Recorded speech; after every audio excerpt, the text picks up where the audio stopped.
Good morning class. हाँ जी। तो second day सोच तो नहीं हो गए थोड़े? एकदम रेडी? तो आज का तो अपने को पुराना याद करना है सब, है ना? तो पुराना जो याद करना है, क्योंकि ये सब भी आपके कोर्स में है, जैसे मैंने कल ही आपको कह दिया था। तो सबसे पहले आप लोग जो यहाँ पे देख रहे हो, दुनिया की सबसे बड़ी कंपनी की बिल्डिंग आपको दिख रही है, बराबर देख सकते हैं आप।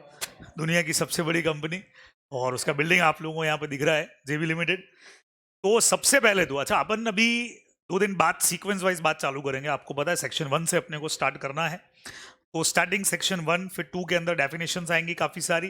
3 आप लोगों के फाउंडेशन में था, वो भी पढ़ेंगे। लेकिन नया सेक्शन 3A पढ़ेंगे, नया सेक्शन 4 थोड़ा आपने पढ़ा, थोड़ा डिटेल करेंगे, वो सीक्वेंस से चालू करेंगे। लेकिन वो सब करेंगे मेरे ख्याल से संडे और मंडे का तो छुट्टी बोला है ना मितेश सर ने, ऐसा कुछ बोला है क्या? संडे का वो मेरे ख्याल से संवत्सरी का शायद हो सकता है, वो संडे का है, जो भी बता देंगे आपको।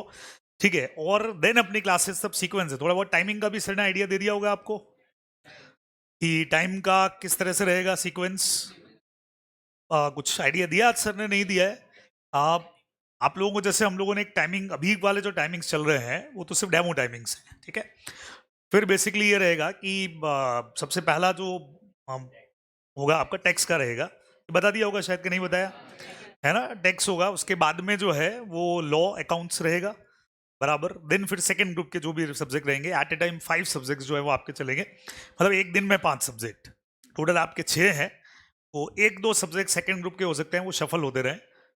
एक वीक ये चला दिया, फिर उसके बाद एक वीक में हमने, या 2 वीक तक, जब तक पूरा टॉपिक खत्म नहीं होता, और एक साथ सारे सब्जेक्ट्स का बर्डन डालने में थोड़ा सा अपने को दिक्कत आएगी। तो इस तरीके से सेकंड ग्रुप, फर्स्ट ग्रुप तो लगभग डेली चलने वाला है, मोस्ट प्रोबेबली ऐसे ही चलेगा। तो ये उस वक्त अपन इसको बहुत प्रॉपर तरीके से बात करना शुरू करेंगे। लेकिन अभी इसमें अपन लोग बेस अपना वापस से याद कर लेते हैं। सबसे पहले मुझे आप बता दीजिए कि कंपनी का जो डेफिनेशन है, बहुत सिंपल वाला, कौन से सेक्शन में है? सेक्शन 2 हो गया। और 2 के साथ ये जो 20 लगता है, ये क्या चीज है बता दो? हाँ, बढ़िया चीज। ये क्लॉज है या सबसेक्शन है? क्लॉज है। ये क्यों सबसेक्शन क्यों नहीं है? कौन बता सकता है भाई सबसेक्शन और क्लॉज में क्या डिफरेंस है? सब सेक्शन और clause, clause clause, sub section sub section. हाँ चलो इधर से लेता हूं पहले आज। हाँ, वेरी गुड, बहुत बढ़िया। सब सेक्शन वो है जो एक दूसरे से कनेक्टेड है, बराबर। फाउंडेशन कहां से किया तुमने? बढ़िया। कौन पढ़ा रहा था लो? अरे यार बढ़िया पढ़ा यार, बिल्कुल पता है इसको तो, बराबर। तो, तो मौका क्यों छोड़ना, बराबर। तो सब सेक्शन, बढ़िया चीज ये है कि इस लेवल पे आपको उसी लेवल पे बता दिया जाता है। सब सेक्शन वो हैं जिनका आपस में क्या रहेगा? कनेक्शन, है ना? जैसे अपन आगे एक सेक्शन पढ़ेंगे, मान लो सेक्शन 5 आर्टिकल्स ऑफ एसोसिएशन, या सेक्शन 4 मेमोरेंडम। तो सेक्शन 5 का हेडिंग जैसे आर्टिकल है, अब उसके अंदर नंबर 1 2 3 जितने भी हैं, वो सबका कनेक्शन सिर्फ किससे है? आर्टिकल से। मीन सब आपस में क्या है? Interconnected, so they are called subsections, ठीक है। लेकिन जब अपन सेक्शन 2 की बात करते हैं, 2 में हमेशा रहती है डेफिनेशंस, किसी भी एक्ट के 2 में डेफिनेशंस है। अब डेफिनेशन नंबर 1 है, 2 है, 3 है, यहां सब अल्फाबेट है। इंडियन कॉन्ट्रैक्ट में तुम लोगों ने पढ़ा था, वहां अल्फाबेट थी ABC, यहां न्यूमेरिकल है 1 2 3 4। टोटल अपने कोर्स में 95 डेफिनेशंस हैं। पहला चैप्टर आपका जो मैंने यहां बनाया है, स्टडी मैट का भी जो पहला है, उसमें उन्होंने क्या दे रखी है? सिर्फ डेफिनेशंस ही दे रखी हैं सारी। तो अपन ने क्या किया कि मैक्सिमम करीब करीब 30-35 डेफिनेशन तो वहीं पे ले लिए। बाकी डेफिनेशन अपन ने चैप्टर के साथ सेट कर दी। जैसे अपन एक चैप्टर पढ़ेंगे प्रोस्पेक्टस का, तो प्रोस्पेक्टस का डेफिनेशन प्रोस्पेक्टस वाले चैप्टर में ही लिख दिया अपन ने, क्योंकि स्टार्टिंग पहले दिन तुमको बताऊं, देखो प्रोस्पेक्टस ये होता है, काम तो आ नहीं रहा है अभी, है ना? तो अपन ने वैसे सेट किया। तो ये डेफिनेशन आपस में एक दूसरे से इंटरकनेक्टेड नहीं है ना? जैसे अपन ने अभी डेफिनेशन आपने बताया कंपनी, अब कंपनी का डेफिनेशन आएगा, एक जगह आकर के कोई और डेफिनेशन आएगा, रजिस्ट्रार। अब आपस में कनेक्शन नहीं है इनका कोई, है ना? तो जहां सेक्शंस आपस में एक दूसरे से इंटरकनेक्टेड नहीं है, वहां हम लोग क्या बोलते हैं? क्लॉजेस, ठीक है। तो बोला यह जाता है सेक्शन 2 क्लॉज 20, यूं अपन कॉमन लैंग्वेज में बोल देते हैं सेक्शन 220, ठीक है ना? बाकी वर्ड क्या लिखा जाता है, मतलब यूज क्या आता है? क्लॉज। तो यहां पे अपने पास में सेक्शन 2 क्लॉज 20 कहता है, ये डेफिनेशन मेरे ख्याल से सबको आती है। क्या डेफिनेशन है? कंपनी क्या लिखा है? मीन्स अ कंपनी, बढ़िया, company means a company. Incorporate किधर हुई? तो हमने कहा ये हुई अंडर प्रीवियस कंपनी लॉ, या दिस एक्ट भी? हाँ, मीन्स दिस एक्ट भी हुई और any previous company law. Means company का मतलब ऐसी कंपनी से है जो या तो इस एक्ट में इनकॉर्पोरेट हुई या किसी पिछला एक्ट। कौन सा? हाँ, पिछला एक्ट का मतलब वैसे तो कंपनीज एक्ट 1956 हो गया, उससे पहले एक और था 1913 में भी था। तो ये अपने यहां पे कंपनीज एक्ट 1857 से ही चल रहा है। क्या कहते हो? ईस्ट इंडिया कंपनी 1857 के अंदर यहां पे एंटर कर गई। सबने सुना हुआ ना मंगल पांडे का रिवोल्यूशन जो हुआ था, आमिर खान वाला नहीं, वो तो पिक्चर दिखा ली, जो रियल मंगल पांडे की बात कर रहा हूं। तो उस वक्त से ईस्ट इंडिया कंपनी यहां पे एंटर हो गई, तो उसके साथ साथ कंपनीज एक्ट भी हमारी तरह एंटर हो गया, बराबर। और फाइनली इस वक्त अपन जाकर के पढ़ रहे हैं 2013 वाला जो हमारा एक्ट है। तो प्रीवियस, जैसे आपको बात करूं, इस वक्त आप एक कंपनी के प्रेमाइसिस में खड़े हैं, बैठे हैं, मैं खड़ा हूं, Excel commerce academy private limited. Excel commerce academy हमने स्टार्ट किया 1998 में, लेकिन तब हम कंपनी फॉर्म में नहीं थे, है ना। हम लोग ने चालू किया पहले सोल प्रोप्राइटरशिप के अंदर, बाद में जल्दी जाकर के इसको हमने कन्वर्ट कर दिया पार्टनरशिप फॉर्म में, और उसके बाद में 2009 में हमने इसको कन्वर्ट कर दिया कंपनीज एक्ट में, एज अ प्राइवेट कंपनी हमने इसको रजिस्टर्ड करवा लिया। तो बताओ कौन से एक्ट में हम रजिस्टर्ड हुए होंगे? जब 2009 में हमने कंपनी बनाई है तो कंपनीज एक्ट 1956 वाला उस वक्त लग रहा था, उसमें हम रजिस्टर्ड हो गए। लेकिन आज की डेट में 2023 में हमारी कंपनी पर कौन सा कंपनीज एक्ट लग रहा है? 2013 वाला हो, इसीलिए लिखा हुआ है कि यहां कंपनी का मतलब होगा जो इनकॉर्पोरेट हो, चाहे तो इस एक्ट में या प्रीवियस एक्ट में भी अगर रजिस्टर्ड है तो वो भी क्या मानी जाएगी? कंपनी ही मानी जाएगी। ये अपने को ध्यान रखना है। तो कंपनी का डेफिनेशन तो सबको आता है, कोई दिक्कत ही नहीं है, ठीक है। अब कंपनी की कुछ क्वालिटीज है हमारे पास में जो आप लोग मुझे बताने वाले हो, सो मेरा कोई रोल नहीं है बड़ा। हाँ, सबसे इंपॉर्टेंट पॉइंट ये पढ़ना पड़ेगा, सेपरेट लीगल एंटिटी वाला, कुछ केसेस भी डिस्कस करेंगे इसके ऊपर। लेकिन पहले, क्योंकि अपने को इस टाइम के अंदर लॉ ऑडिट दोनों लेने हैं, तो चलो कुछ नहीं, पहले लॉ पे बात कर लेते। वॉलंटरी एसोसिएशन, हाथ खड़ा करो भाई। वॉलंटरी एसोसिएशन कौन समझा रहा है मुझे? एनीवन? वॉलंटरी एसोसिएशन, सुहानी, वॉलंटरी एसोसिएशन।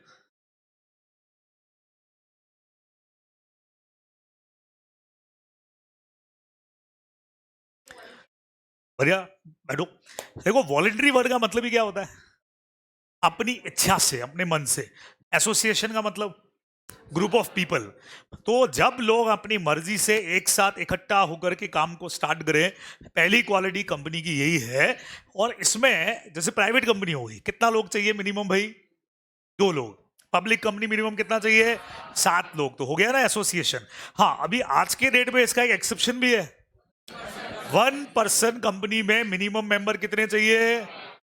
मैक्सिमम मेंबर कितने चाहिए? एक ही चाहिए, सबको पता है, ओपीसी अपने कोर्स में है भी, अभी भी है, ध्यान रखिएगा। तो 1 पर्सन कंपनी इसका एक एक्सेप्शन है, otherwise company is a voluntary association. Clear? Company is a voluntary association. अब सेकंड पॉइंट बहुत जोरदार आता है, सेपरेट लीगल एंटिटी। ठीक है, अब ये क्या चीज, मैंने एक पिक्चर लगाई है, अडानी साहब की कंपनी है, ये अडानी साहब खुद ही है, गौतम अडानी जी। तो क्या ये और इनकी कंपनी एक ही मानी जाए, या लॉ कहता है अलग अलग है? ठीक है, तो अब मुझे पहले तो आप इसका एक बेसिक कंसेप्ट समझाओ, फिर लॉ वाला कंसेप्ट समझाना। ठीक है, सपोज करो कि मैं एकदम नया बंदा हूं, पहली बार मैंने सुना है सेपरेट लीगल एंटिटी। मेरे टीचर ने मुझे बोला कंपनी अलग होती है, मालिक अलग होता है। मेरे तो खोपड़ी में नहीं घुस रहा है, कंपनी अलग ने मालिक अलग, ये कैसे होता है? समझ में नहीं आया। हाँ, दोनों अलग माने जाएंगे, ठीक है, लॉ के नजरिए से। हाँ,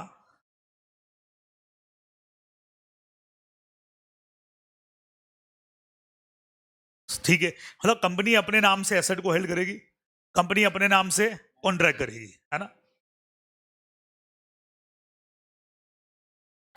खुद ही लायबल होगी।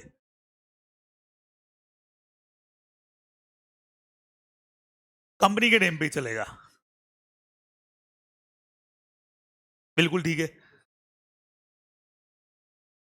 कंपनी खुद ही बियर कर लेगी, क्योंकि कंपनी एक लीगल पर्सन है ना। मतलब यहां पे मुझे थोड़ा ये समझ में आया कि यार पार्टनरशिप से अगर कंपनी को कंपेयर कर लूं, तो पार्टनरशिप के अंदर तो ऐसा होगा कि भाई लाइबिलिटीज का पेमेंट पहले तो पार्टनरशिप फर्म कर रही है, और अगर फर्म नहीं कर पाई तो यार पार्टनर पे भी पर्सनली केस फाइल हो सकता है कि निकालो पैसा, लेकिन यही बात अगर कंपनी की है तो पर्सनली मेंबर्स को जाके आप पकड़ने वाले नहीं हो। अगर कंपनी ने दिया तो अच्छी बात है, शेयर होल्डर से लेके दिया अच्छी बात है, लेकिन उससे ज्यादा के लिए आप मेंबर्स को लायबल नहीं कर सकते, है ना। यही बात हुई। मींस इसको मैं अगर ऐसे समझूं पहले बेसिक लेवल पे, फिर यहां से तो पढ़ना ही है।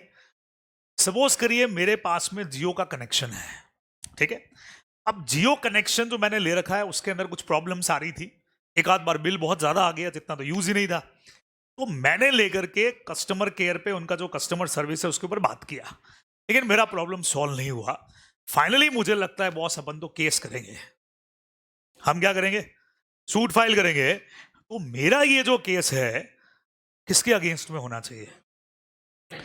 मैं सोचूं कि भाई मैं केस कर दूं सीधा जाकर के अंबानी जी पे, तो कर सकता हूं क्या? मुझे किस पे करना पड़ेगा? मुझे जियो कम्युनिकेशन पे केस करना पड़ेगा। इट मींस कंपनी अलग है जैसा आप लोगों ने बताया, और कंपनी के ओनर, कंपनी के मेंबर बिल्कुल अलग है। यही कंसेप्ट होता है, एकदम सिंपल सा कंसेप्ट है, बराबर, बढ़िया चीज है। ऐसा ही हमारी एक फैकल्टी है, एफएम पढ़ाती हैं, यहाँ नहीं इंदौर में पढ़ाती हैं। तो वो अपना कुछ, उन्होंने एक इंसिडेंट अभी शेयर किया 2-3 दिन पहले ही, तो यूट्यूब वीडियो पे बनाते रहते हैं वीडियोज वो। तो उन्होंने एक इंसिडेंट शेयर किया कि उन्होंने कैडबरी परचेज करी है ना, और उस कैडबरी के अंदर कुछ प्रॉब्लम्स आ गई, अरे था, और उन्होंने देखा कि अंदर एकदम वो अजीब सी हो रही है, मेल्ट वेल्ट भी हो रही है, और वो अजीब सी हो जाती है, कई बार अपन मिलाते तो वो होती है। तो उन्होंने क्या किया कि शॉपकीपर को बोला कि भाई इसको चेंज कर दे। शॉपकीपर ने बोला नहीं, चेंज में नहीं होगी। उन्होंने क्या किया, चूंकि सीए बंदा होता है या लॉयर बंदा होता है तो दिमाग बहुत चलता है, तो उसके ऊपर क्या मेल आईडी लिखी हुई थी कैडबरी की। उन्होंने कैडबरी वाले को मेल डाल दिया कि और पिक्स भेज दी कि देखो आपका कैडबरी ऐसा है। नेक्स्ट डे उनको विश्वास भी नहीं था, नेक्स्ट डे रिप्लाई आ गया, ठीक है कि सर हम अपोलाइज कर दें। और उसके अगले दिन कैडबरी का रिप्रेजेंटेटिव उनके घर पे आ गया। आकर के उसने पहले तो एपोलॉजी लेटर दिया, सर सॉरी गलती हो गई, फिर दिखाई आप हमको चॉकलेट दिखाई, फिर उसने समझाया कि सर एक्चुअल में होता यह है कि देखिए इस पर एक्सपायरी लिखी हुई है, ठीक है। तो हालांकि एक्सपायर होने में अभी 1 महीना बाकी है, लेकिन फिर भी आप ट्राई ये करो कि थोड़ा अर्ली मैन्युफैक्चरिंग पे ही परचेस कर लो। क्योंकि शॉपकीपर क्या करता है, कई बार उसको फ्रीज में रखता है, बाहर निकालता है, फिर रखता है, बाहर निकालता है, लाइट जाती है तो मेल्ट होती है, वापस फ्रीज होती है, फिर मेल्ट होती है, फ्रीज होती है, तो ये हालत इसकी हो जाती है। फिर उन्होंने अपनी तरफ से 2 चॉकलेट्स और पकड़ाई, चाब ये हमारी तरफ से आपके लिए। तो अपना तो कॉमर्स वाले बंदे हैं अपन, अपने को पता है वैसे तो अपन केस कर सकते हैं चाहे तो, लेकिन अपने को कॉम्पनसेशन, बिजनेस लॉ पढ़ते हैं ना बंदो, अपने को कॉम्पनसेशन मिल जाए, 2 चॉकलेट मिल रही है यार, चलो। तो उन्होंने इंसिडेंट डाला पूरा। अब यहां पे अगर उनको केस करना होता तो किस पर करते? कैडबरी कंपनी पर केस होता, उसके मालिक से हमारा लेना देना नहीं है। इसी कंसेप्ट को हम कहते हैं सेपरेट लीगल एंटिटी। सबको पता है ये तो। अब कॉमन लैंग्वेज तो चलो ठीक है भाई, कंपनी का सेपरेट लीगल एंटिटी होता है, अपने मेंबर से अलग होती है, अपने नेम से केस होता है, वो सबको आता है, वो सब बाद में। यहां मेरा एक छोटा सा कंफ्यूजन है जो आप लोग दूर करोगे। अगर मालिक पर केस नहीं होता है तो सहारा वाले केस में सहारा इंडिया पे केस काहे को हो गया भाई? कौन है सहारा के ओनर? सुब्रत रॉय।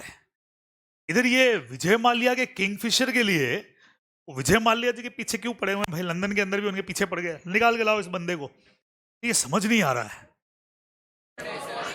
हाँ बस बस कनेक्शन बिठा रहा हूं मैं यहाँ पे भी तुम्हारा एक बहुत इंपॉर्टेंट टॉपिक काम करता है। ये पर्दा हटा दो, जरा मुखड़ा दिखा दो, बराबर। अब लॉ खुद ही कहता है कि जरूरत पड़ने पर कंपनी और मेंबर के बीच में एक कॉर्पोरेट वेल है, एक पर्दा है। नॉर्मली तो हम पर्दा हटाएंगे नहीं, कंपनी आगे, हमको कंपनी से मतलब है भैया, पीछे कौन है होने दो। लेकिन जरूरत पड़ेगी तो हम इस पर्दे को हटाएंगे, पीछे के लोगों का मुखड़ा देखेंगे, कौन हो भाई तुम, कितने खूबसूरत मुखड़े हैं पीछे। ओहो मालिया जी यहाँ तो, नीरव मोदी जी आप भी इधर ही हैं, ये सब सुब्रत रॉय जी, सब पर्दे के पीछे वाले लोग, और इनको पनिश करेंगे। इसको लॉ की लैंग्वेज में क्या बोलते हैं? Lifting of corporate veil. ये भी अपन डिस्कस करेंगे आगे, लेकिन फिलहाल अपनी बात सेपरेट लीगल एंटिटी पे चल रही थी। अब तुमने फाउंडेशन में सेपरेट लीगल एंटिटी पे कितने केस पढ़े थे? एक ही केस था इस पे, 2। वो लिफ्टिंग में था 4-5 केस रे भाई, सेपरेट में तो वो एक ही था अपना, सालोमन वर्सेस सालोमन वाला, ठीक है। इधर आपको मैं 2 बोनस केस और देता हूं। इंटर में है ना, तुमको लगेगा कैसे नहीं, तो तुम इंटर की क्लास के अंदर बैठे हो, अभी भी फाउंडेशन जैसे ही चलेगा तो तो एक अपने पास में है, हो सकता है ली वाला तो मैंने उधर दिया भी हो शायद, नहीं तो अभी डिस्कस करेंगे। सालोमन वर्सेस सालोमन, किसको याद है? नहीं याद है तो तुम्हारे सामने है, एक बार देख करके मुझे डिटेल बता दो। चलो, याद है? पूरा याद ही अभी याद है? पता, फिर किसी को पूछता हूं।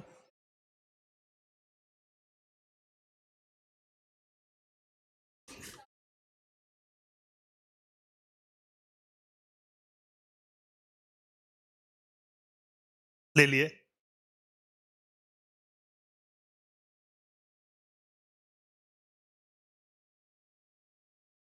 ठीक है।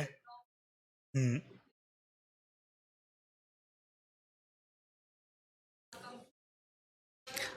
Different, they are separate.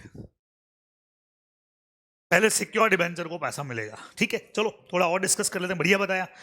अब आप लोग सब देखें, सबको याद भी है, तो पहले अपन इसी केस से चलते हैं, फिर एक दो नए केसेस और पढ़ेंगे अभी। तो यहां पे अपने पास में एक पर्सन है भाई, जिसका नाम है सालोमन। कई लोग अलग अलग नाम बोलते हैं, सालोमन, सालोमोन। हिंदी में लिखा हुआ है सालोमन, हिंदी की बुक्स में हमारे लिखा है सालोमन, तो ठीक है जो भी है। अब ये जो भाई साहब हैं, इनका अपना शूज का एक बिजनेस है, तब पता, जूते वूते बनाते हैं। और एक टाइम पे जाके इनको लगता है कि यार अपने बिजनेस को इनको कंपनी फॉर्म में कर देना चाहिए कन्वर्ट, ठीक है ना, कंपनी फॉर्म में कन्वर्ट करते हैं। तो इन्होंने क्या किया कि एक अपने शूज के बिजनेस को इन्होंने कंपनी फॉर्म में कन्वर्ट कर दिया, नाम रख दिया सालोमन एंड कंपनी लिमिटेड। अब पब्लिक कंपनी शायद इन्होंने फ्रेम की है, तो 7 लोग चाहिए, तुम सबको पता है 7 पर्सन की रिक्वायर्ड है। भगवान की कृपा है, घर में ही 7 लोग हैं, बराबर। तो घर में ही क्या हो गया, ये देखो यहां पे लिखा हुआ है वाइफ, डॉटर, 4 बेटे, और फैमिली प्लानिंग। जबरदस्त, सोच के चला था पहले से कि भाई इतने लोग तो मुझे चाहिए कंपनी ओपन करने के लिए। तो वाइफ हो गई, एक डॉटर हो गई, 4 सन हो गए, और भाई साहब खुद हो गए, तो बहुत आराम से 7 लोग। 7 लोगों ने मिलकर के एक बढ़िया कंपनी का फॉर्मेशन कर दिया, नाम रख दिया सालोमन एंड कंपनी लिमिटेड, और अपना शूज का बिजनेस कंपनी को बेच दिया। भाई कितने में बेचा? 38,782 पाउंड में इन्होंने अपना बिजनेस, अपनी कंपनी को बेच दिया, जो कंपनी इन्होंने बनाई। अब बेचा तो इस 38,782 के बदले में क्या क्या लिया, देखो वहां क्या दे रखा है। इन्होंने 20,000 के तो ले लिए शेयर्स, ठीक है, डिबेंचर्स ले लिए 10,000 के, और बाकी ले लिया कैश में। तो जल्दी से बताओ मुझे, शेयर्स कितने के लिए? 20,000 रुपीज के तो शेयर ले लिए ना, 1 पाउंड का 1 हो गया। अच्छा, सिक्योर डिबेंचर्स कितने ले लिए? 10,000 के, और कैश कितना बच गया भाई? 8,782 ले लिया कैश में। बिजनेस तो परचेज हो गया। अच्छा सर, वो जो बाकी के शेयर होल्डर है उनका क्या? एक एक शेयर सबको दे दिया। मेरे ख्याल से यार जितना लोग बैठे हैं फाउंडेशन में, सबने ये चीज जरूर पढ़ी है, हर एक कंपनी के मेंबर को कम से कम एक शेयर लेना कंपलसरी है भाई, जरूरी है। इनको बोलते हैं अपन सब्सक्राइबर टू मेमोरेंडम, वो मेमोरेंडम पे साइन वाइन करते हैं ना, अपन आगे पढ़ेंगे भी। तो हर एक बंदे को, बॉस अगर शेयर कैपिटल वाली कंपनी है तो एक शेयर लेना तो कंपलसरी है। सबने ले लिया एक एक शेयर, ठीक है साहब, कंपनी चल पड़ी बढ़िया। थोड़े टाइम के बाद कंपनी का आया डाउनफॉल। डाउनफॉल आया, अभी कंपनी बंद होने जा रही है। बंद होने के टाइम पे कंपनी का एसेट कितना दिख रहा है भाई, किसी को याद है क्या? यहां लिखा हुआ है वैसे, चलो यहां से दिखा देता हूं तुमको। कंपनी का एसेट के नाम पे किधर गया भाई, कहां है? 6,000 पाउंड का कंपनी का एसेट है, ठीक है। तो एसेट के नाम पे तो 6,000 है। लाइबिलिटीज 17,000 पाउंड का लाइबिलिटीज है, जो 2 पार्ट में डिवाइड है ना। 2 पार्ट कौन से? सिक्योर्ड वाले जो सालोमन के पास हैं वो तो 10,000 के, और अनसिक्योर्ड वाले 7,000 के। ये इस वक्त में उनका एसेट लाइबिलिटीज का पोजीशन है, ठीक है। बैलेंस शीट तो यहाँ मैंने नहीं मिलाई है, ध्यान रखिएगा, मैं बैलेंस शीट नहीं बना रहा हूँ यहाँ, और अपने को ध्यान रखना है 6,000 का एसेट है, बाकी का लाइबिलिटीज है। अब सवाल है पेमेंट किसको होगा? काय को बोल रहे हो सिक्योर्ड को होगा? रीजन बोलो। सालोमन के पास है इसलिए बोलो। कंपनी का मालिक कौन है? सालोमन, इसलिए उसको पहले पेमेंट कर दिया? नहीं नहीं नहीं, इसलिए नहीं किया, है ना। तो हुआ ऐसा कि कंपनी ने, फिलहाल कंपनी ने क्या किया, एसेट का पूरा 6,000 सिक्योर वालों को दे दिया। क्यों दिया वो आपने बताया, वो अभी रीजन डिस्कस करते हैं, लेकिन पहले तो दे दिया। अब जैसे ही 10,000 में से 6 इनको दिया, ये बेचारे 7,000 वाले अनसिक्योर्ड वालों को तो कुछ नहीं मिला। कुछ नहीं मिलता है तो यहां तकलीफ होती है। तकलीफ होती है तो लॉ में अपने को एक ही रास्ता दिखता है, कोर्ट दिखता है अपने को, तो सी यू इन कोर्ट। पहुंच गए भाई साहब कोर्ट के अंदर। अब कोर्ट के अंदर इन्होंने केस ठोक दिया है बाकी लोगों ने मिलकर के सोलोमन के अगेंस्ट में, इसलिए केस का नाम ही सोलोमन है। सर केस का नाम में सोलोमन पहले क्यों आया? केस का नाम है सोलोमन एंड कंपनी लिमिटेड। ऐसा क्यों हुआ? एक्चुअल में इनिशियल लेवल पर जब केस फाइल हुआ था तो सालोमन जो है, मतलब केस का नाम था Salomon and company limited versus Salomon. ये भी नया पॉइंट है तुम्हारे लिए, शायद सुनना। केस जब इनिशियल लेवल पे फाइल हुआ तो बाकी कंपनी ने मिलकर के सालोमन पे केस किया, क्राइटर्स वगैरह ने मिलके, तो केस का नाम क्या रखा? Salomon and company versus Salomon. और उधर अपना सालोमन हार गया, हार गया। उसको बोला गलत पेमेंट किया तुमने, ये चीटिंग किया, लोगों के साथ धोखा किया तुमने। तो सालोमन ने इस केस के अगेंस्ट में क्या कर दी? अपील। ऊपर के कोर्ट में अपील जाते केस का नाम चेंज होकर के हो गया Salomon versus Salomon and company limited. लेकिन सुनो, इंडिया में ऐसा नहीं होता है, इंडिया में ऐसा नहीं होता है। इंडिया में जो पहली बार केस फाइल हुआ, अपील भी कर दो तो भी वही रहेगा। जैसे केस का नाम है state of Rajasthan versus Salman Khan, वो हिरन वाला केस अपना, उसमें सलमान खान हार गया इनिशियल लेवल पे। सलमान खान ने हाई कोर्ट में अपील किया तो केस का नाम चेंज हो गया, Salman versus state of Rajasthan नहीं होगा, अभी भी क्या रहेगा? State of Rajasthan versus Salman ही रहेगा। इंडिया का लॉ थोड़ा सा अलग है और ये तो ब्रिटिश लॉ है, यहां नाम फ्लिप हो जाता है, तो इसीलिए सालोमन का नाम पहले आ गया। तो इन लोगों ने जब केस किया सालोमन के अगेंस्ट में कि भैया ये बंदे ने क्या किया, यहां से अगर पढ़े, नोट्स मिलेंगे तब आप पढ़ना, ठीक है। यहां पे इन्होंने क्या ब्लेम लगाया देखना, अनसिक्योर्ड क्रेडिटर लोगों ने ये ब्लेम लगाया, एस और उसकी कंपनी तो एक ही है। सर घर घर के लोग हैं, ये इसका बेटा, ये चार चार बेटे, एक बेटी, एक वाइफ एक ही, हाँ एक वाइफ, ठीक है। तो सबको लेकर के सर कंपनी बना लिया इसने, तो घर घर के लोग हैं, आपस में बच्चे बच्चे खेलते ना, घर घर खेलते आओ, ऐसा तो घर घर खेल के कंपनी बना दिया, बदमाशी कर लिया हमारे साथ में, और इसीलिए खुद को पहले पेमेंट किया।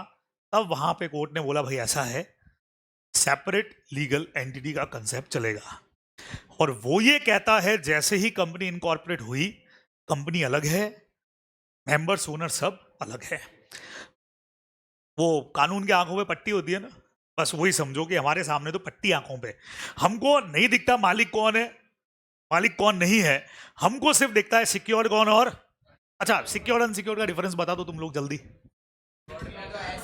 सिक्योर्ड वो है जिनके लिए एसेट मॉर्गेज होती है, और पेमेंट के टाइम पे फर्स्ट प्रायोरिटी किसको मिलती है? सिक्योर्ड वालों को, सबको पता है, इसीलिए सिक्योर्ड वालों को पहले मिला। उन्होंने क्या बोला, ये जो तुम अनसिक्योर्ड वाले 10,000 हो 7,000, अगर तुम्हारे पास सिक्योर्ड होते तो तुमको मिल जाता। अच्छा, तुम्हारे और उसके दोनों के पास सिक्योर्ड होते तो दोनों को मिल जाता, हमको कहां दिक्कत है, ठीक है ना। इसीलिए यहां पे रूल एस्टैब्लिश हो गया भाई कि कंपनी अलग होती है और कंपनी के मेंबर्स अलग होते हैं, फर्स्ट प्रायोरिटी हमेशा सिक्योर्ड वालों को देंगे, उससे कोई फर्क नहीं पड़ता कि मालिक कौन था और कौन नहीं था। यहां जाकर के सेपरेट लीगल एंटिटी का जो पॉइंट है वो हो गया हमारा स्टैब्लिश, ठीक है, बराबर। पुराना पॉइंट है तुम्हारा, रिवाइज हुआ थोड़ा सा, सेपरेट लीगल एंटिटी। तो एक और केस ले रहे हैं, लेकिन पहले बताओ फर्स्ट पॉइंट कौन सा था हमारा? वॉलंटरी एसोसिएशन, ठीक है, एक्सेप्ट ओपीसी। सेकंड पॉइंट कौन सा लिया? Separate legal entity. बिल्कुल, अभी 2-3 दिन में आपको सारा बेसिक्स याद कर ले रहे हैं, फिर हम लोग नोट्स के साथ में पढ़ना भी शुरू करेंगे, कुछ चीजों का नोटिंग करना पड़ेगा, साथ साथ में नोट्स बनाने पड़ेंगे। तो अगला केस एक और आज के लिए जो मैं डिस्कस कर रहा हूं, ली वर्सेस ली एयर फार्मिंग। अपनी क्लास में डिस्कस हुआ है क्या? हो सकता है वो स्टूडेंट जिनका वो 2 महीने वाला बैच था हमारा, शायद उसमें डिस्कस ना भी हुआ हो, टाइम कम था ना हमारे पास में। बाकी बैच के अंदर तो मैं जनरली ये फाउंडेशन में डिस्कस कर लेता हूँ, कोर्स में नहीं है लेकिन कर लेता हूँ, कोई बात नहीं। यहां से आप लोग इस केस को पढ़ें, फाउंडेशन में किसी ने नहीं भी पढ़ा है तो भी इधर तो पढ़ना पड़ेगा। ट्राई करें ली वाले केस को, फिर अपन समझते हैं इसको, सिर्फ पढ़ के रखो, आप पढ़ के रखिए, फिर डिस्कस करते हैं।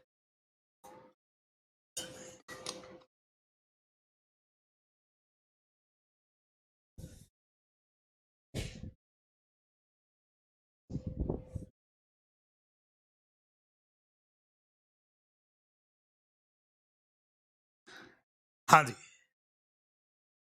कोई आइडिया दे सकता है इस पे? एनीवन? हाँ भाई, इधर से चलते हैं, पराग बताएगा, बता, फिर उधर पे जाता हूँ। हाँ,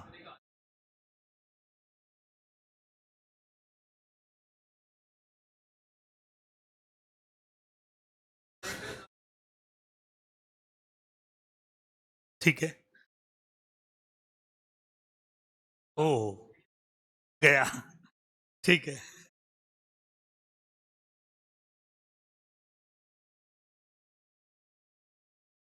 इंश्योरेंस क्लेम चाहिए।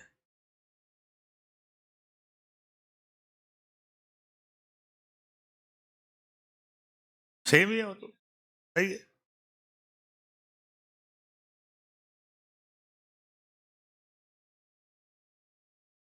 क्लेम मिलना चाहिए। बढ़िया, समझे भाई, सही बताया। एक्चुअली में यहाँ पे एक पर्सन है, भाई साहब हैं, जिनका नाम है मिस्टर ली। वो ना क्रिकेटर भी था ना, एक ब्रेट ली, एक फाइटर भी था, ब्रूस ली। बस वो उसी कंट्री का केस लगता है। तो ये भाई साहब है मिस्टर ली, और ये एक बहुत अच्छे पायलट हैं, प्लेन उड़ाना जानते हैं, ठीक है। फिर इन्होंने क्या किया कि कहीं से रिटायर विटायर हो गए होंगे, तो अपना एक एयर फार्मिंग कंपनी खोल लिया। सर, एयर फार्मिंग कंपनी क्या होती है? जैसे अपने यहाँ बस कंपनी होती है ना, वैसे एयर फार्मिंग कंपनी आजकल तो इंडिया में भी होती है, ठीक है। तो अपने यहाँ खुल जाए तो मजा आ जाए। हमारे जैसे स्टूडेंट कोई बाहर से आए, वो पाली से आई है, मजा आ जाए, उसको यहाँ जोधपुर आके रुकने की जरूरत नहीं पड़ेगी। मस्त सुबह रवाना हुई, पाली से हेलीकॉप्टर में बैठी, 5 मिनट के अंदर एक्सेल की छत पे लैंड, बैच खत्म हुआ, जो भी आपके बैच के टाइमिंग वो रहेंगे, वापस चढ़ी घर पे, और क्या, सीधा 5-5 मिनट में। हाँ भाई, वो हेलीकॉप्टर वाला ऊपर से चलेगा, यस पाली पाली पाली पाली, सिरोही, सुमेरपुर, चलो इधर से जो भी है, जालोर वालोर, आहोर, सिरोही, फटाफट ले आएगा। तो ऐसे इन्होंने क्या किया कि एयर फार्मिंग कंपनी खोल ली, ठीक है। अब कंपनी में 2 मेंबर्स बनाए, मिनिमम 1% कंपनी का तो उसको कंसेप्ट था नहीं। तो 3,000 शेयर कंपनी का शेयर कैपिटल रखा, 2999 खुद नहीं रख लिए, एक शेयर दिया वाइफ को। वो भी इसलिए दिया क्योंकि हर एक के पास एक शेयर होना जरूरी है, 2 लोग कम से कम चाहिए, तो एक शेयर दे दिया, कोई दिक्कत नहीं, पूरा कंपनी भी खुद की हो गई ना, बीवी तो पहले से ही खुद की है। तो कुल मिला करके कंपनी पे अच्छा खासा इसका कंट्रोल है। अब आगे सुनना, इस बंदे ने अपने आप को 2 पोस्ट भी दे दी। मैनेजिंग डायरेक्टर दिया, वो तो समझ में आया, चीफ पायलट काय को दिया भाई? क्योंकि प्लेन उड़ानी आती है, ऐसे ही हर कोई नहीं दे सकता। कल को ये अडानी जी सोचे यार अपन भी एयर फार्मिंग कंपनी खोलेंगे, मैं कौन चीफ पायलट, चलो मेरे साथ कौन चलेगा? भाई साहब जाने दो यार, खुद भी जाओगे हमको भी ले जाओगे। हाँ, यही अगर टाटा कंपनी में रतन टाटा बोले, वो खुद भी पायलट हैं, अच्छे पायलट हैं, रतन टाटा जो है वो तो पायलट हैं, तो इसीलिए ये पायलट है, तो अपने आप को चीफ पायलट का पोस्ट भी दे दिया, सैलरी मिल रहा है। He was killed in air crash while working for the company. अब कंपनी के लिए जब वो काम कर रहे थे, किसी क्लाइंट को लेके गए रहेंगे, और उनका हो गया प्लेन क्रैश दुनिया से ऊपर। अब बीच में मेरा एक क्वेश्चन है जो मेरे अगले पॉइंट से कनेक्टेड है। 2 मेंबर में से एक मेंबर कंपनी का मर गया, कंपनी बंद। अरे बंद कैसे? नहीं यार, पार्टनरशिप में पड़ा है, 2 में से 1 मेंबर रहता है तो गया। सर कंपनी है, इस पॉइंट को क्या बोलते हैं? Perpetual succession. कल की क्लास में आएगा, ये देखो यहां पड़ा है, ठीक है, तब बताऊंगा। लेकिन फिलहाल समझे, परपेचुअल सक्सेशन बोलता है कि अगर मेंबर एक भी रह जाए तो भी कंपनी चलेगी, तो कर लेंगे वापस भाई। लो आपको टाइम देगा, सेक्शन नंबर 3 अपन पढ़ेंगे, लो 6 महीने का टाइम देगा, 6 महीने में आप अपना एक मेंबर वापस से बढ़ा सकते हो। ऐसा पॉइंट एलएलपी में भी था, ठीक है, एक मेंबर आप बढ़ा सकते हैं, यहां पे भी सेम पॉइंट है सेक्शन 3A में, तो कंपनी तो चलेगी, ठीक है। अब क्या होता है आगे की कहानी? अब मेरे ख्याल से सबको पता है, अपने यहाँ पूरे वर्ल्ड में एक एक्ट काम करता है, सबका कंट्री का अलग अलग है, नाम है वर्कमैन कॉम्पनसेशन एक्ट। अगर किसी वर्कमैन का ऑफिस प्लेस पे डेथ होता है, तो कंपनी की तरफ से उसको मिलता है कॉम्पनसेशन, फिर भी मिलना चाहिए, है ना। तो उसकी वाइफ ने जाकर के क्लेम किया इंश्योरेंस कंपनी को कि सर मेरे हस्बैंड आपके यहाँ कंपनी में एम्प्लॉयमेंट में थे, इसलिए उनका कॉम्पनसेशन मुझे मिलना चाहिए। इंश्योरर लोगों ने चैलेंज कर दिया कि भाई तुम्हारा जो हस्बैंड था वो तो कंपनी का मालिक था, तो मालिक लोग के लिए ये रूल थोड़ी लगता है भाई, ये तो एम्प्लॉइज के लिए लगता है। तब कोर्ट ने क्या बोला? सेपरेट लीगल एंटिटी है कंपनी, और मिस्टर एल बिल्कुल सेपरेट थे, मिस्टर ली सेपरेट थे। जैसे ही कंपनी का इनकॉर्पोरेशन हो गया, कंपनी अलग, मेंबर्स अलग, मालिक तो कोई है ही नहीं, आप एज एम्प्लॉय काम कर रहे थे, इसीलिए she is entitled to get the compensation, उसको कॉम्पनसेशन मिलेगा, ये अपने को ध्यान में रखना चाहिए। अब फिर से वही रूल आ गया, सेपरेट लीगल एंटिटी। अच्छा, इस पर जब एग्जाम में क्वेश्चन आता है ना, सेम ऐसे ही क्वेश्चन बनता है, ज्यादातर स्टूडेंट क्या लिख के आ जाते हैं? He is entitled to get compensation. शीज होना चाहिए। सबको लगता है ली को मिलेगा, अरे ली तो गया ऊपर यार, आत्मा को थोड़ी देना है। तो उसकी जो वाइफ है, उसकी जो विडो है, she is entitle to get the compensation. भाई उसकी तो डेथ हो गई ना, ये अपने को ध्यान में रखना चाहिए। बढ़िया पॉइंट है, ठीक है। दो केसेस हो गए, एक और केस लेते हैं, फिर मैं ऑडिट के ऊपर आता हूँ। भाई थोड़ा सा ऑडिट भी पढ़ना पड़ेगा, हालांकि टाइम अभी थोड़ा सा कम मिल रहा है, पर कोई बात नहीं, थोड़ा सा आज स्टार्ट कराऊंगा ऑडिट भी। री कांदोली टी लिमिटेड, सर अब ये क्या चक्कर है? वर्सेस कहाँ है? वर्सेस कहाँ है? फिर से नया पॉइंट सीखो, लगना चाहिए ना इंटर में आ गए हो। किसी भी केस के आगे जब री लगा हुआ है, उसका मतलब है डिफेंडेंट अपोनेंट है ही नहीं, हम ही हैं। तो सर हमने क्या खुद पे केस कर दिया है? सर ऐसा थोड़ी होता है। कांति भाई वर्सेस कांति भाई, खुद पे केस थोड़ी होगा, खुद पे नहीं हुआ है। इसी मैटर पर हमको कोर्ट का ओपिनियन चाहिए होता है ना। जैसे हम आपस में कंपनी में हमारे कोई मैटर को लेकर के हम थोड़ा सा व्यू नहीं कर पा रहे हैं कि क्या होना चाहिए, तो हम एक दूसरे पे केस नहीं कर रहे हैं, हम कोर्ट के अंदर एक एप्लीकेशन लगाते हैं कि सर आप इस मैटर को सुनिए और अपना एक व्यू हमको दो जिसके बेस पे हम लोग काम कर सके। तो ऐसे केस में वर्सेस कोई नहीं होता है, तो केस के आगे हमेशा तुमको क्या लगा हुआ दिखेगा? री। ठीक है, लिटिन वर्ड है, इसका मतलब ही यही है कि सेल्फ अपोनेंट केस है ये हमने ही कोर्ट में अपना केस प्रेजेंट किया है कि सर आप हमको गाइड करो, उस पर अपना केस है री कांदोली टी लिमिटेड। केस बहुत इंटरेस्टिंग है, समझाता हूं, पढ़ेंगे कल, आज सिर्फ सुन लो जो मैं बोल रहा हूं, बढ़िया केस है। क्या होता है, तीन चार दोस्त हैं और ये मिलकर के क्या करते हैं कि एक बिजनेस करने की सोचते हैं। काय का बिजनेस करें? चाय का। चाय का बिजनेस खूब चलता है अभी, बॉडी चाय वाला, एमबीए चाय वाला, लॉ चाय वाला खोलेंगे जल्दी। तो चाय वाला बहुत चलता है, पर इन्होंने वो चाय का थड़ी बड़ी नहीं लगाना है। ये आसाम जाकर के जैसे फार्म हाउस खरीदते हैं ना चाय के बागान, ये चाय के बागान खरीदने वाले हैं, ठीक है। तो इन्होंने क्या किया, एक मस्त काम किया, और सोचना आप केस कितना इंटरेस्टिंग है यार, क्यों गए ये कोर्ट के पास वो भी सुनना। इन्होंने क्या किया कि एक कंपनी खोल ली और अपनी जो एसेट्स थी, खुद की एस्टेट, वो इन्होंने कंपनी को ट्रांसफर करी। खुद की पर्सनल, वो पार्टनरशिप में करते हैं ना अपन, घर से लेके आते हैं ना स्टॉक, फर्नीचर, कैश, वैसे इन्होंने भी अपना खुद का प्रॉपर्टी लिया और किसको ट्रांसफर किया? कंपनी को। अब जब आप अपना प्रॉपर्टी कंपनी को ट्रांसफर करोगे भाई, तो टैक्स के अंदर एक हेड आता है कैपिटल गेन, टैक्स देना पड़ेगा। और कंपनी की भी अगर रजिस्ट्री हो रही है तो रजिस्ट्री का भी तो पैसा देना पड़ता है, स्टैम्प ड्यूटी। इनको भी बोला स्टैम्प ड्यूटी देना पड़ेगा तुमको। अब इनका कितना मजेदार पॉइंट, समझो मजा आ जाएगा तुमको।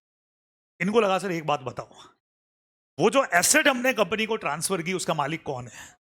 हम। कंपनी का मालिक हम, एसेट्स के मालिक भी कौन? तो ये तो हमसे हम ही को ट्रांसफर है।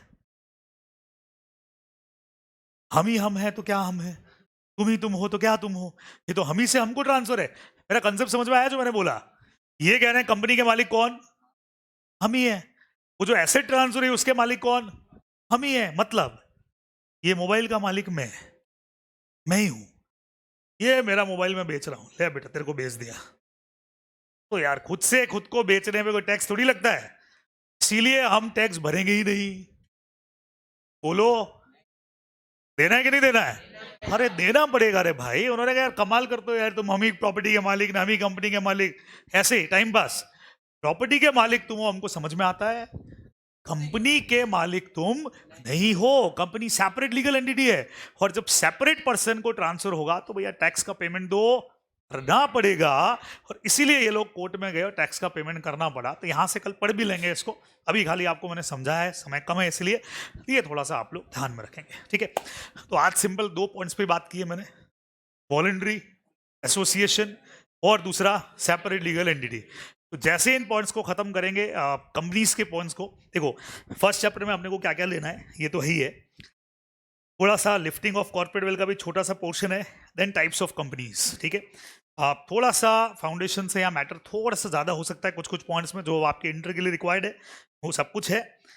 ये सब होने के बाद में जैसे लिस्टेड कंपनी का एकदम डेफिनेशन बहुत छोटा था तुम्हारे उधर, तो ऐसी कंपनी जो लिस्टेड है वो लिस्टेड कंपनी, यहाँ तो भाई 6 नंबर का क्वेश्चन आता है लिस्टेड कंपनी के ऊपर, इतना सारा लिस्टेड कंपनी के रूल्स पढ़ने पड़ेंगे सारे। फिर यहाँ मैंने दे दिए बहुत सारी डेफिनेशंस, ठीक है।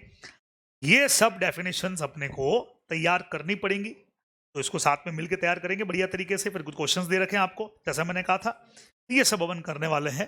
लेकिन जैसे ही अपना अपन डेमो से बाहर निकलते हैं, ये करने के बाद फिर अपना पहला क्विज होगा, टेस्ट होगा पहले 4 चैप्टर के बाद क्विज जो है वो हर एक चैप्टर के बाद एक क्विज होता रहेगा, जिससे आपका क्या एमसीक्यू जो है वो भी मजबूत हो जाए। अपने को एमसीक्यू भी तो करना पड़ेगा ना, 30 नंबर का पोर्शन पूरा एमसीक्यू का है भाई, वो क्विज फॉर्म में करेंगे तो थोड़ा मजा भी आएगा और साथ साथ में एमसीक्यू तैयार भी होते जाएंगे, दोनों काम हो जाएंगे। चलिए भाई, तो ये तो काम हुआ इसका।